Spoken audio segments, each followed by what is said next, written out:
Hello guys, my name is Adnan Gaur. और last video में हम लोगों ने पढ़ा था प्रोस्टाग्लैंडिन्स के बारे में। आज की वीडियो में हम लोग पढ़ने वाले हैं कॉक्स के बारे में। ठीक है, कॉक्स एंजाइम के बारे में, कॉक्स इनहिबिटर के बारे में क्या पढ़ने वाले हैं। सबसे पहले आप लोग समझ लीजिए COX enzyme.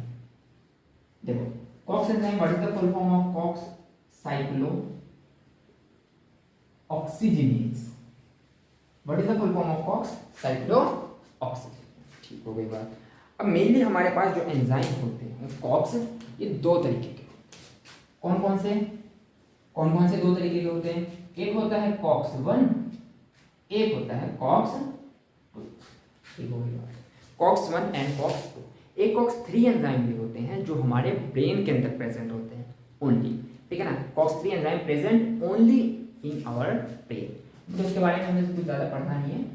What is the COX 1 and COX 2 के बारे में अगर हम बात करें, कॉक्स 1 जो एंजाइम होते हैं, these are constitutive enzyme. Constitutive enzyme. COX 2 की अगर हम बात करें, कॉक्स 2 कैसे होते हैं? COX 2 are inducible enzyme. ठीक है, कॉक्स 2 कैसे होते हैं? Inducible enzyme. कॉक्स 1 कैसे होते हैं? Constitutive enzyme. चलो, इतनी बात हो गई।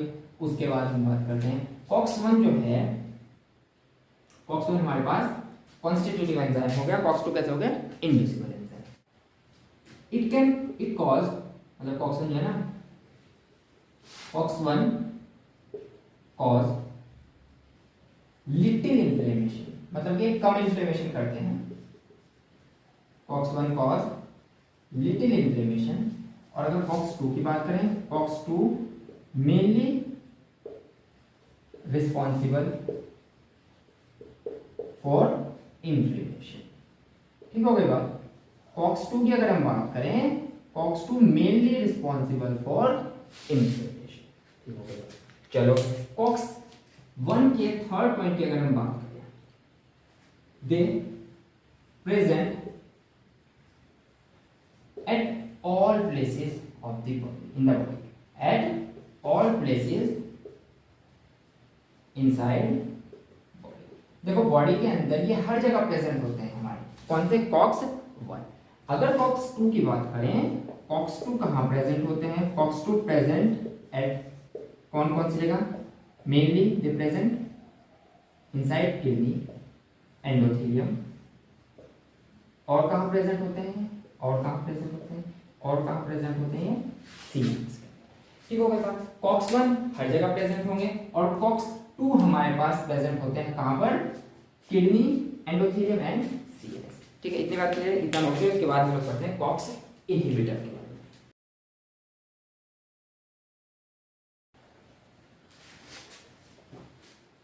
देखो, कॉक्स इनहिबिटर, गाइस बात करते हैं कॉक्स इनहिबिटर की। कॉक्स इनहिबिटर, देखो कॉक्स इनहिबिटर हमारे पास दो तरीके के होते हैं। कॉक्स इनहिबिटर नाम से पता चल रहा है, ये वो इनहिबिटर होते हैं जो कौन से एंजाइम को इनहिबिट करेंगे? कॉक्स एंजाइम को। ठीक हो गई बात। कौन से एंजाइम को इनहिबिट करेंगे? कॉक्स एंजाइम के। कॉक्स एंजाइम ये हमारे पास दो तरीके के होते हैं। दो तरीके के होते हैं। पहला non selective COX inhibitor. Non selective COX inhibitor. और एक होता है हमारे पास सेलेक्टिव कॉक्स 2 इनहिबिटर। ठीक है, एक तो नॉन सेलेक्टिव कॉक्स इनहिबिटर, एक होता है सेलेक्टिव कॉक्स 2 इनहिबिटर। अगर हम बात करें इनकी, इनहिबिट करते हैं किसको? They inhibit both COX 1 and COX 2। ठीक हो गया। देखो, non selective COX inhibitor COX 1 enzyme को भी इनहिबिट करेंगे, कॉक्स 2 को भी इनहिबिट करेंगे। अगर सेलेक्टिव कॉक्स 2 की बात करें तो ये इनहिबिट करते हैं, इनहिबिट ओनली कॉक्स 2। ठीक, ये इनहिबिट करते हैं ओनली कॉक्स 2 एंजाइम को। बात क्लियर है? ये दोनों को इनहिबिट करेंगे, वो सिर्फ एक को इनहिबिट करेंगे। दे इंक्रीज, अगर हम बात करें नॉन सेलेक्टिव कॉक्स इनहिबिटर की, they increase risk of peptic ulcer disease. देखो, ये पेप्टिक अल्सर डिजीज के रिस्क को इंक्रीज कर देते हैं कौन? Non selective COX inhibitor. अगर सेलेक्टिव कॉक्स इनहिबिटर की बात करें, सेलेक्टिव कॉक्स 2 इनहिबिटर की, दे ये पेप्टिक अल्सर डिजीज नहीं करते हैं, ठीक है ना, they do not cause peptic ulcer disease, ये पेप्टिक अल्सर डिजीज नहीं करते। कौन से वाले? Non selective COX 2 inhibitor. Non selective COX 2 inhibitor, sorry selective COX 2 inhibitor हमारे पास पेप्टिक अल्सर डिजीज नहीं करते हैं और ये वाले पेप्टिक अल्सर डिजीज कर देते हैं। चलो इतना नोट करो, उसके बाद हम लोग ड्रग्स देख लेते हैं कौन कौन से आते हैं। देखो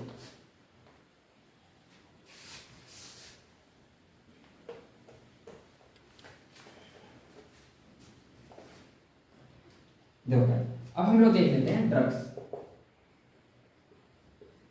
जो किस में आते हैं हमारे पास, नॉन सेलेक्टिव कॉक्स इनहिबिटर। कौन कौन से ड्रग्स आते हैं, कौन कौन से ड्रग्स आते हैं, तो आप लोग नोट करें कौन कौन से। एस्पिरिन, सेकंड हो जाएगा इंडोमिथासिन, थर्ड हो जाएगा इब्यूप्रोफेन, थर्ड हो जाएगा इब्यूप्रोफेन। फोर्थ हो जाएगा हमारे पास कीटोरोलेक, फिफ्थ हो जाएगा पिरोक्सिकम,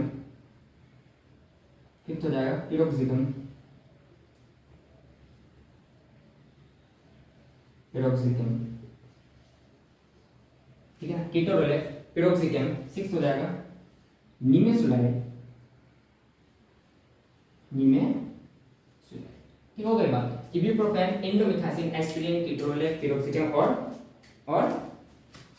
निमेसुलाइड। देखो अब आप लोग ध्यान से देखिए ये कर क्या है। इंडोमिथासिन की अगर हम बात करें, इंडोमिथासिन की ये दो काम करता है, it can cause headache and it can cause sedation, ठीक हो गई बात। क्या कर रहा है? सिलेशन कर रहा है और क्या कर रहा है? हेडेक कर रहा है। एस्पिरिन के बारे में डिटेल में हम लोग अभी पढ़ते हैं थोड़ी देर में। Ketorolac, it can be given by IV route. देखो कीटोरोलेक वो कॉक्स इनहिबिटर होता है जिसको हम लोग कौन से रूट से दे सकते हैं? आईवी रूट से, इंट्रावेनस रूट से दे सकते हैं। इब्यूप्रोफेन की अगर हम बात करें, पिरोक्सिकम की अगर हम बात करें और निमेसुलाइड की बात करें, देखो निमेसुलाइड की अगर हम बात करें, क्या कर सकता है निमेसुलाइड, इसको हम लोगों ने क्या कर लिया? विथड्रॉन कर लिया। निमेसुलाइड अब क्या कर लिया? विथड्रॉन कर लिया गया। पहली बात तो निमेसुलाइड को क्या कर लिया? विथड्रॉन कर लिया। पिरोक्सिकम क्या करता है? Piroxicam is the long acting COX inhibitor because of enterohepatic cyclin,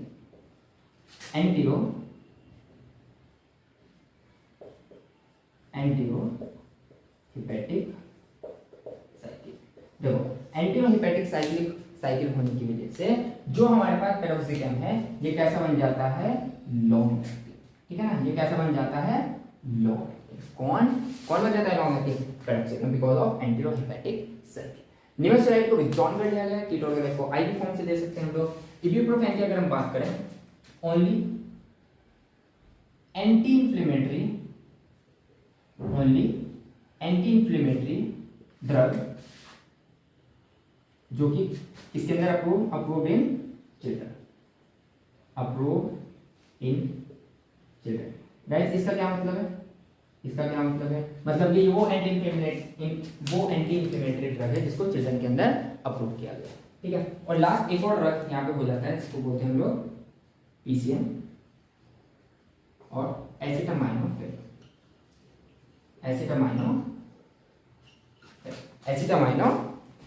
ठीक है ना, एसिटामाइनोफेन। देखो इतना आप लोग नोट करो, इसके बाद आगे बढ़ते हैं। अच्छा यहाँ पे एक बात और आप लोग नोट कर लें, नॉन सेलेक्टिव ड्रग्स की कुछ खास बातें क्या है। पहली बात use for pain, fever and inflammation, ठीक है। पहला पॉइंट क्या है? They are use for pain, fever और इन्फ्लेमेशन। कौन से वाले? Non selective COX inhibitor. और क्या खास बात लिखोगे आप इसके बारे में? और क्या खास बात लिखोगे?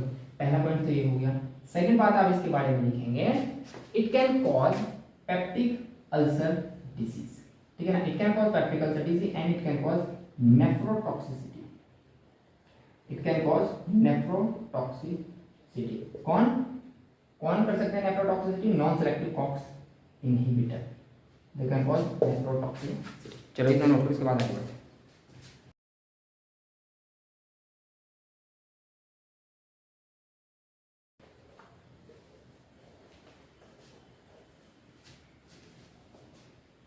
देखो अब हम लोग देख लेते हैं नॉन सेलेक्टिव ड्रग्स कौन से वाला? एस्पिरिन। देखो एस्पिरिन को और किस नाम से जानते हैं? Acetyl salicylic, acetyl salicylic acid, acetyl salicylic acid is the chemical name for aspirin, ठीक है। इसके लिए आप लोग क्या लिखेंगे? सबसे पहली बात आप लोग नोट करें एस्पिरिन के लिए, एस्पिरिन के लिए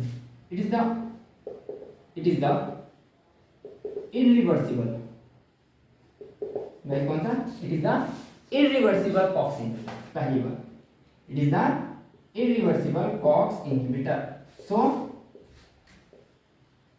it has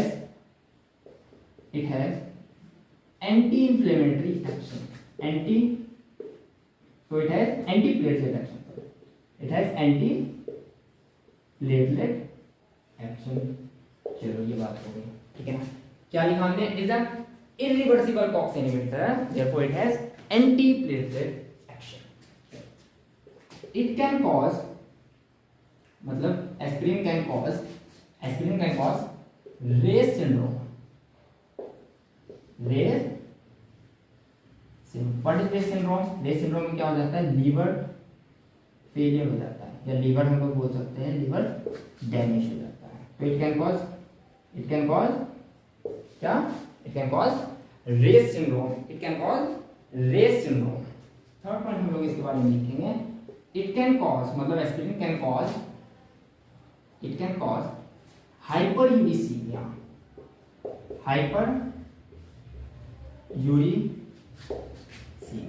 ठीक है ना, यूरिक एसिड को इंक्रीज कर सकता है, hyperuricemia, it can lead to increase uric acid, ठीक है ना, ये यूरिक एसिड को इंक्रीज कर सकता है। कौन? एस्पिरिन, ठीक है। इतनी बात क्लियर है, इतनी बात क्लियर है। It can cause hyperuricemia, aspirin can cause hyperuricemia, aspirin can cause Reye's syndrome, जिसमें लीवर डैमेज हो जाता है, लीवर फेलियर हो जाती है, और ये इरिवर्सिबल। उसके बाद जल्दी से इतना नोट करें, आगे बढ़ते हैं। एस्पिरिन के बाद हम लोग देख लेते हैं पीसीएम के बारे में। चलो यहीं पे नोट कर लेते हैं पीसीएम, इसको और क्या बोलते हैं? एसिटामाइनो। देखो पीसीएम एसिटामाइनो, इसके बारे में अगर हम बात करें, पहला पॉइंट हम लोग इसके बारे में क्या नोट कर सकते हैं? PCM do not have anti inflammatory action. Guys जितने भी anti inflammatory action, PCM do not have anti inflammatory action, जितने भी कॉक्स इनहिबिटर हैं उसके तीन मेन फंक्शन होते हैं, एंटी इंफ्लेमेटरी, पेन के लिए और फीवर के लिए। But PCM do not have anti inflammatory action. PCM use for only pain and fever. बाकी जितने कॉक्स इनहिबिटर हैं उनके तीन function, pain, fever, anti inflammatory, but PCM do not have anti inflammatory action. Only कौन से दो action हैं? Pen and fever. Clear होगा इतनी बात? नेक्स्ट, पीसीएम जो है ना इफेक्ट डालता है on COX-3 inhibitor. PCM act on COX-3 enzyme, ठीक है ना। PCM act on COX-3 enzyme, which is present in, कहाँ प्रेजेंट होता है COX-3? Which is present in brain only, जो कि सिर्फ कहाँ प्रेजेंट होता है? ब्रेन के अंदर। COX-3 उसके ऊपर इफेक्ट डालते हैं पीसीएम। और क्या लिख सकते हैं इसके बारे में? और क्या लिख सकते हैं? PCM act on vanilloid receptor. Vanilloid receptor का पूरा नाम क्या हो जाएगा? Transient receptor potential vanilloid, to reduce pain. मतलब क्या बात है इस पॉइंट का? क्या मतलब है इस पॉइंट का? देखो, जो हमारे पास पीसीएम होते हैं ना, वो कौन से रिसेप्टर पे काम करते हैं? वेनिलॉइड रिसेप्टर पे। कौन से रिसेप्टर पे? वेनिलॉइड रिसेप्टर पे काम करते हैं। इनका पूरा नाम क्या होता है वेनिलॉइड रिसेप्टर का? Transient receptor potential vanilloid to reduce. Last point आप लोग इसमें नोट करें, PCM is safe in children. PCM is safe in children. Guys children में भी पीसीएम क्या मानी जाती है? Safe drugs. सेफ। चलो इतना नोट करें, उसके बाद हम लोग आगे बढ़ते हैं।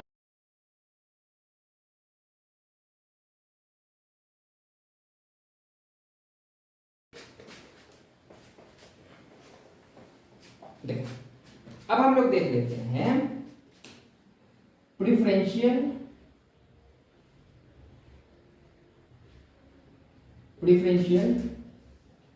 COX 2 inhibitor. Preferential COX 2 inhibitor. Preferential COX 2 inhibitor किनको बोलते हैं? ध्यान से सुनो। They inhibit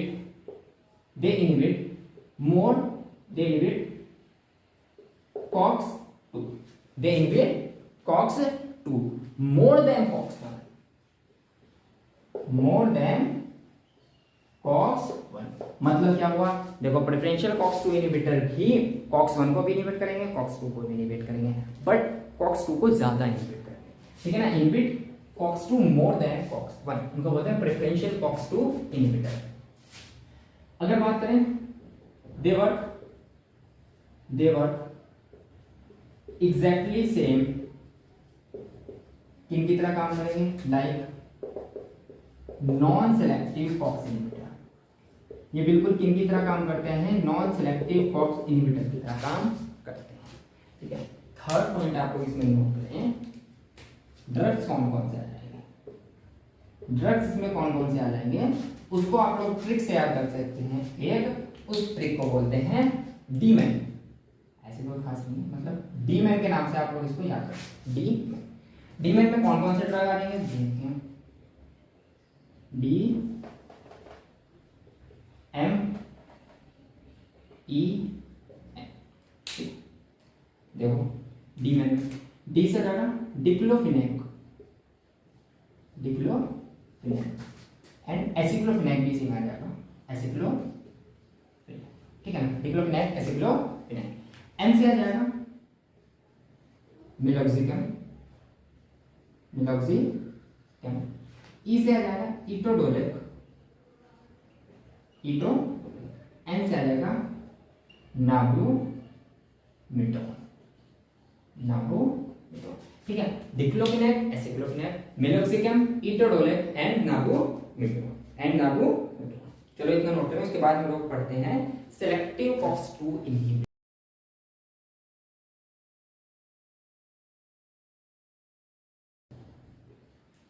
selective COX 2 inhibitor. Guys selective COX 2 inhibitor नाम से पता चल रहा है ये किसको इनहिबिट करेंगे? Inhibit only COX 2 enzyme. Inhibit only COX 2 enzyme.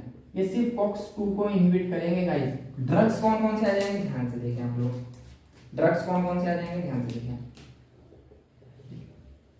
Drugs कौन कौन से आ जाएंगे? सेलिकॉक्सिब, रोफिकॉक्सिब,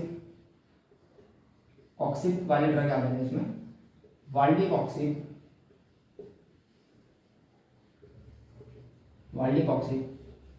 ल्यूमिनोकॉक्सिब,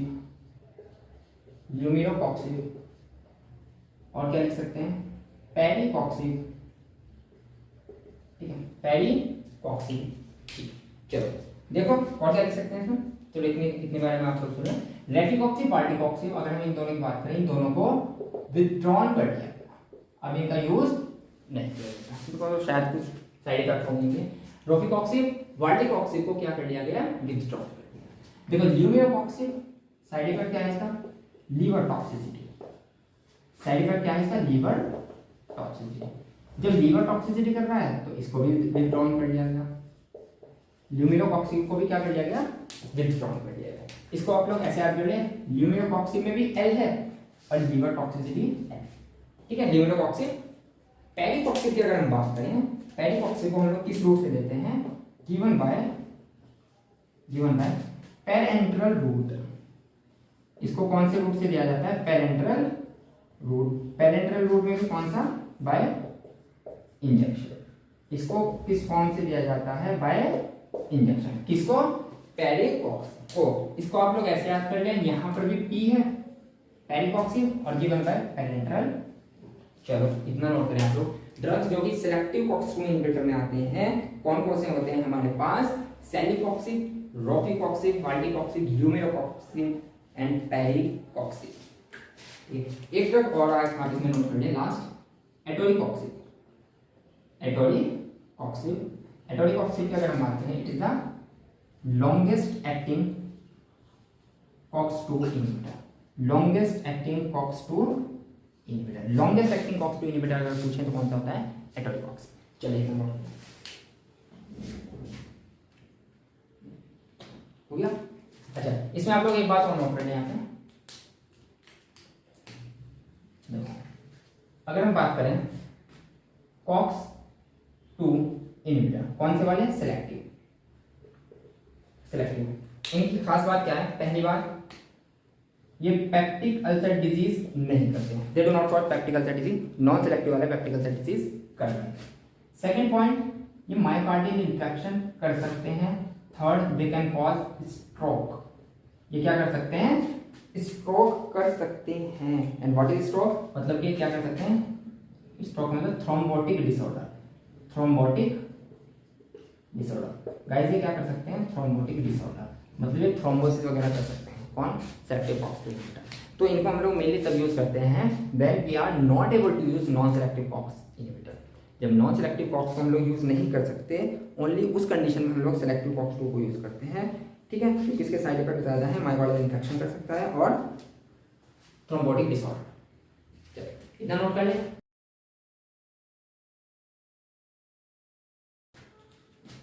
लास्ट देख लेते हैं हम लोग गाइस, टॉक्सिसिटी। सबसे पहले देख लेते हैं हम लोग एस्पिरिन की टॉक्सिसिटी। एस्पिरिन टॉक्सिसिटी जिसको नाम दिया जाता है सैलिसिलिज्म।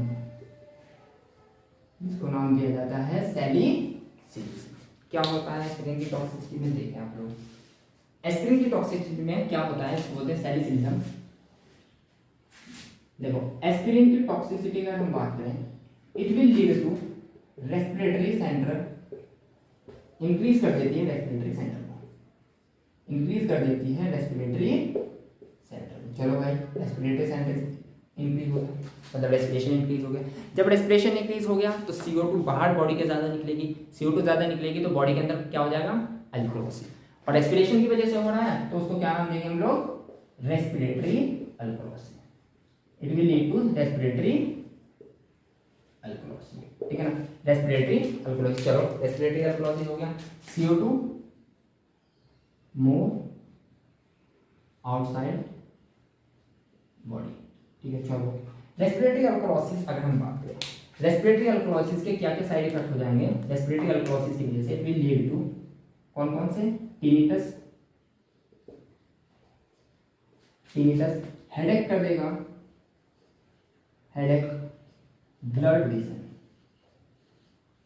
क्या कर देगा, ब्लड विजन। ठीक है, blood vision, tinnitus, headache, blood vision और वर्टिगो। और क्या कर देगा, वर्टिगो। और क्या कर देगा, वर्टिगो। देखो भाई, ये सारे के सारे इफेक्ट जो हमने पढ़े, ये चारों के चारों, दीज आर ऑल, ये सारे के सारे क्या है, they are all reversible, till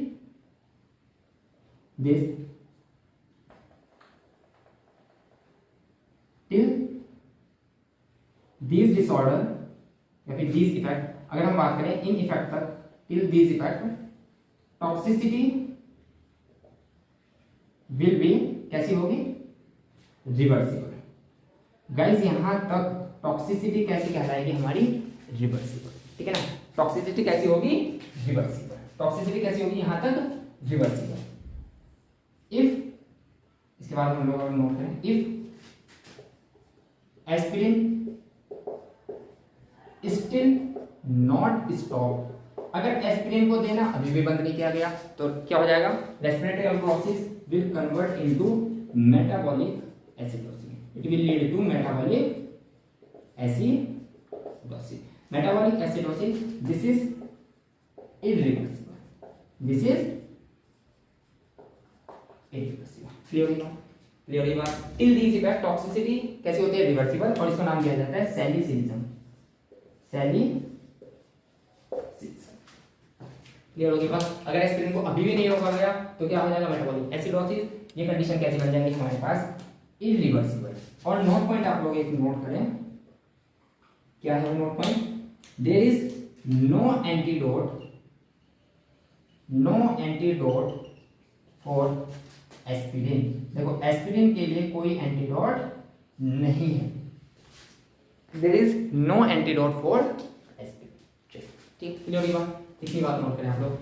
ठीक है, एस्पिरिन की टॉक्सिसिटी रेस्पिरेटरी सेंटर इंक्रीज और रेस्पिरेटरी अल्कोहलिसिस हुई, सैलिसिलिज्म कहेंगे उसको, रिवर्सिबल है तो, और एस्पिरिन को नहीं रोका गया तो मेटाबॉलिक एसिडोसिस जो कि इरिवर्सिबल है। नोट करें। in aspirin toxicity we can use NaHCO3। देखो कोई एंटीडोट नहीं है एस्पिरिन के लिए, but in aspirin toxicity we can use NaHCO3। ये NaCO3 क्या काम करता है, देखो ध्यान से। NaCO3 दो काम करेगा। पहला काम क्या करेगा, ये क्या करेगा, ये क्या काम करेगा, जो एसिडोसिस का इफेक्ट है, ठीक है ना, ये क्या करेगा, ट्रीट करेगा एसिडोसिस को, ये डिक्रीज करेगा मेटाबॉलिक एसिडोसिस, ठीक है, डिक्रीज करेगा मेटाबॉलिक एसिडोसिस को। कौन, NaHCO3। सेकंड काम ये क्या करेगा, इंक्रीज करेगा यूरिन आउटपुट, इंक्रीज करेगा यूरिन आउटपुट को, इंक्रीज करेगा विद एस्पिरिन, ठीक है ना। और यूरिन में क्या रिलीज होगा, एस्पिरिन, मतलब कि यूरिन में एस्पिरिन को भी रिलीज करेगा और यूरिन आउटपुट को इंक्रीज करेगा। क्लियर हुई बात, क्लियर हुई बात। पहले बात क्या करी इसने, एसिडोसिस को डिक्रीज किया, यूरिन आउटपुट को इंक्रीज कर दिया। चलो इतना नोट करें। पीसीएम की toxicity, PCM toxicity, PCM toxicity. देखो अगर हम बात करें नॉर्मल कंडीशन की, अगर हम बात करें नॉर्मल कंडीशन की, नॉर्मल कंडीशन की अगर हम बात करें, नॉर्मल कंडीशन में क्या होता है, जो पीसीएम होता है वो टूट जाता है किन दो चीजों में, 99% मेटाबोलाइज हो जाएगा और 1% कन्वर्ट हो जाएगा किस चीज में, NaPQI, N acetyl para amino benzoquinone imine, N acetyl para amino benzoquinone imine में कन्वर्ट हो जाएगा हमारे पास 1% पीसीएम। और यहाँ पे जो एंजाइम इन्वॉल्व होता है वो होता है CYP, ठीक है, मतलब पीसीएम CYP एंजाइम की मदद से 1% कन्वर्ट हो जाता है NaPQI में और 99% मेटाबोलाइज्ड हो जाता है।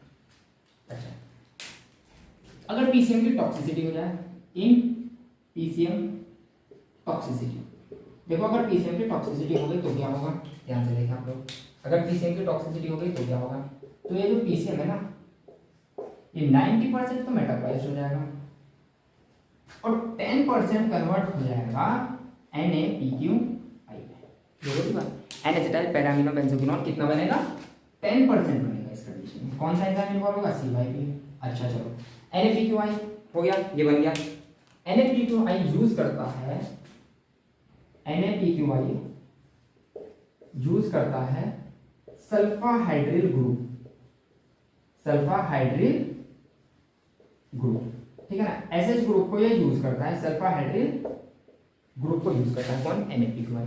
एसएच ग्रुप या फिर सल्फा हाइड्रिल ग्रुप जो है ना प्रोवाइड करता है कौन, प्रोवाइडेड बाय ग्लूटाथायोन, ग्लूटाथायोन।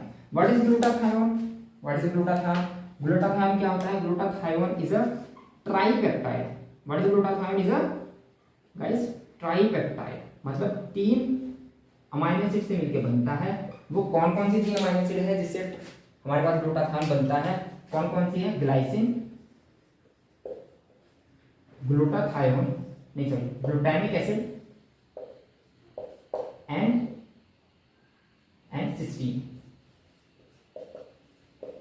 ठीक है। इन 3 अमाइनो एसिड से मिलकर के बनता है ग्लूटाथायोन। ग्लूटाथायोन प्रोवाइड करता है एसएच ग्रुप, किसको, NH3 को।